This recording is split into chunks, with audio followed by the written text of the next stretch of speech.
Hello mọi người, dạo gần đây thì ngoài cà phê thì tụi mình cũng hay uống matcha.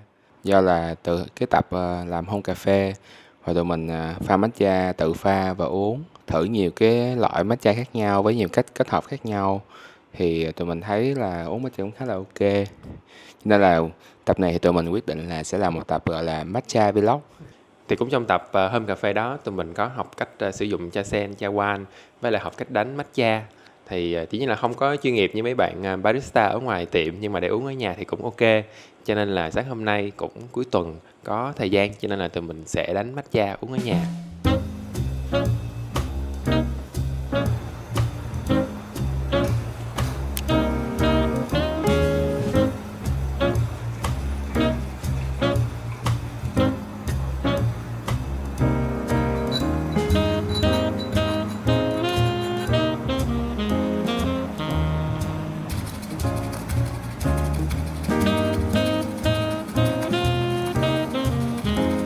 Hôm nay thì tụi mình sẽ uống hai loại sữa này. Một ly sẽ là pha với Đà Lạt Milk, một ly là sữa Meiji. Mình tính mua sữa Meiji đỏ mà hiện tại là không có hũ nhỏ nên mình mua cái loại không có lacto như thế này. Mình sẽ uống thử nha.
Không biết thì sau khoảng 2 tháng đem cây này về thì cây của tụi mình cũng đã mọc mầm và mọc lá non rồi mọi người. Hiện tại đang có 4 bé lá non. Nếu mà mọi người muốn mua cây, cái này là cây đa búp xanh, thì mọi người ghé shop bạn tụi mình là chợ lớn Garden để mua cây nha. Còn nếu mọi người đi du lịch mà muốn mua trên cây lúc á, thì mã của tụi mình là HT cây lúc.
tụi mình mới ở Tôi Hú Ceramic ra thì tụi mình cũng có mua thêm một vài cái chén cơm để thay cho mấy cái ở nhà. Thì bây giờ cũng gần trưa đó, nên là bây giờ tụi mình sẽ đi ăn trưa. Thì cái chỗ tụi mình đi là ở bên hẻm 28 Thảo Điền, một cái hẻm có vibe khá là Nhật Bản.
Bây giờ thì tụi mình sẽ đi mua matcha ở một cái quán gần nhà. Thật ra đây cũng là cái quán ruột của tụi mình khi muốn uống matcha Thảo Điền. Do là quán bán giá cả rất là phải chăng nhưng mà pha chế rất là ngon. Cà phê và matcha tất cả đều ngon.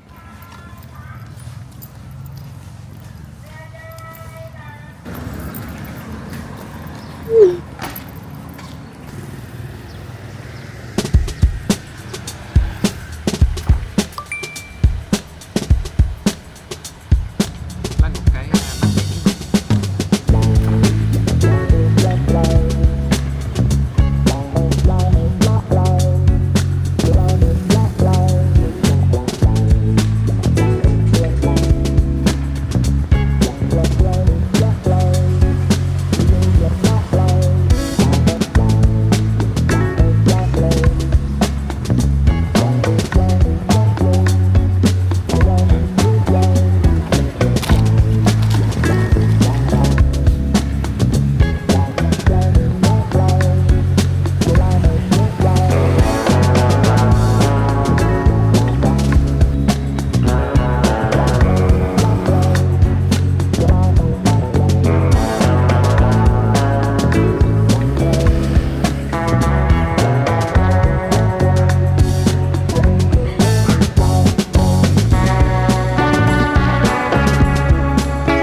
nay thì tụi mình sẽ unbox mấy món tụi mình mới mua ở Tu Hú Ceramic. Với lại tụi mình có mua mấy món ăn vặt nữa, cho nên là tụi mình cũng sẽ unbox luôn.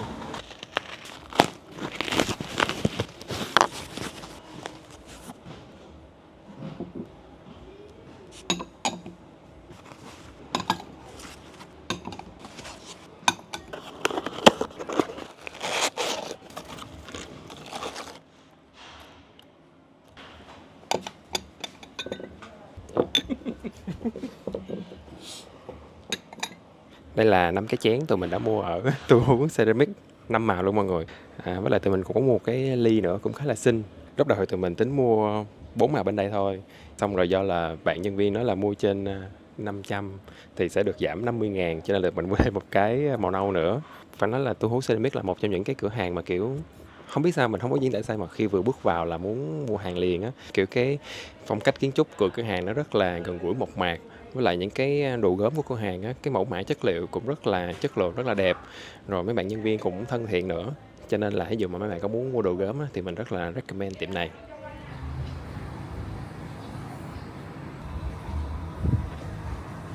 Tiếp theo thì mình sẽ unbox một vài cái món ăn vặt mua trong đợt vừa rồi.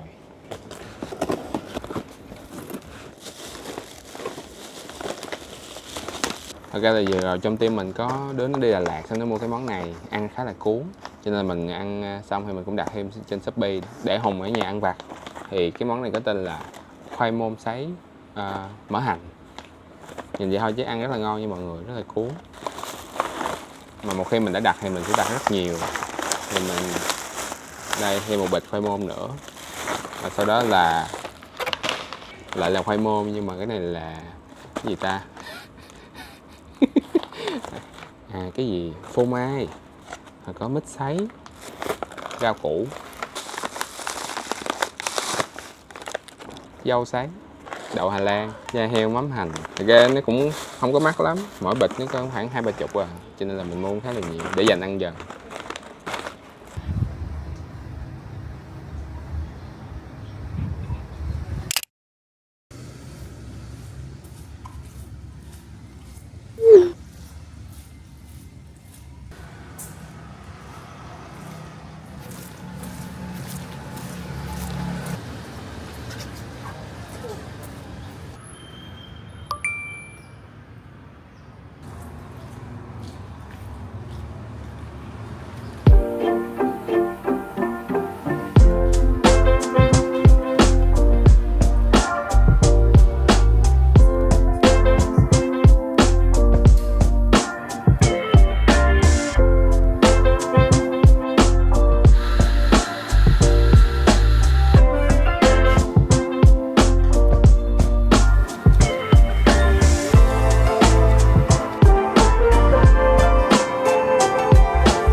tham gia workshop matcha của Nagocha xong thì thấy cũng khá là hay, với lại có nhiều cái thông tin bổ ích. Ví dụ như là mình được tìm hiểu về lịch sử khi mà vào cái phòng trà như thế nào, cũng khá là hay. Tụi mình cũng được cái bạn nhân viên để chia sẻ về cách lựa chọn những cái món đồ dụng cụ để pha matcha. Chung là mình thấy là cái trải nghiệm mà vừa thú vị mà vừa có thể bổ sung thêm nhiều kiến thức.